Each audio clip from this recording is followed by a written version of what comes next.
দেখুন আলুটা খুব সুন্দর করে ভালো করে ধুয়ে নুন হলুদ মাখিয়ে রেখেছি। দেখুন বন্ধুরা, এইভাবে একবার আলু ভাজা করে দেখবেন, আর কোনো সবজিই লাগবে না। তা আমি এইভাবে আজকে আলু ভাজা করে আপনাদের দেখাবো। তা পুরো রেসিপিটা আপনারা শেষ পর্যন্ত ভিডিওটা দেখবেন কীভাবে রেসিপিটা বানালাম। এদিকে কড়াই বসিয়েছি, কড়াইয়ে তেল দেবো।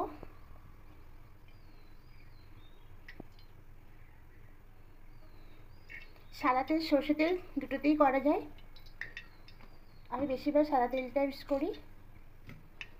এবার তেলটা একটু গরম হতে দেবো। তেলটা গরম হয়ে গেছে, এবার এখানে কালো জিরে ফোড়ন দেবো।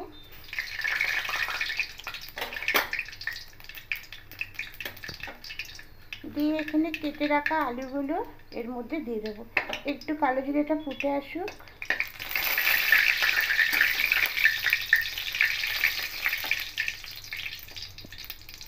একটু কালো জিরেটা ফুটে এসছে, ভাজা ভাজা হয়ে এসছে। এবার এখানে কেটে রাখা আলুর টুকরোগুলো দিয়ে দেবো।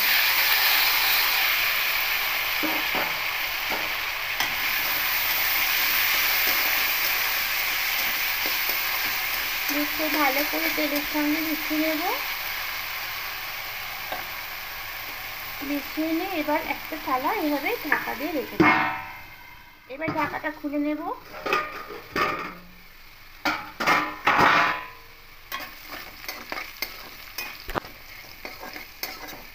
আলুগুলো হালকা ভাজা হয়ে এসেছে, একটু দেখে নেব। আর একটু হবে, আর ঢাকা দেবো না, ঢাকা খোলা অবস্থাতে আলুগুলো একটু ভেজে নেব। আলুটা দেখুন ভাজা হয়ে এসছে, একটু লাল লাল হয়ে এসছে। এবার এখানে 1 চামচ পোস্ত দিয়ে দেবো। পোস্তটা দিয়ে খুব ভালো করে আবারও একটু ভেজে নেব।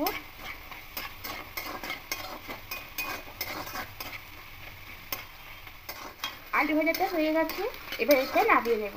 দেখুন বন্ধুরা, আলু ভাজাটা একদম রেডি হয়ে গেছে। তা নামিয়ে আমি হালকা আর একটু পোস্ত উপর দিয়ে ছড়িয়ে দিয়েছি। এইভাবে করে দেখবেন, আর কোনো সবজি লাগবে না। এর সঙ্গে হালকা একটা পাতলা মসুর ডাল, আর তার সঙ্গে একটা পাতি লেবু বা নাহলে গন্ধরাজ লেবু, এই দিয়ে ভাত খাওয়া নিমেষেই শেষ হয়ে যাবে।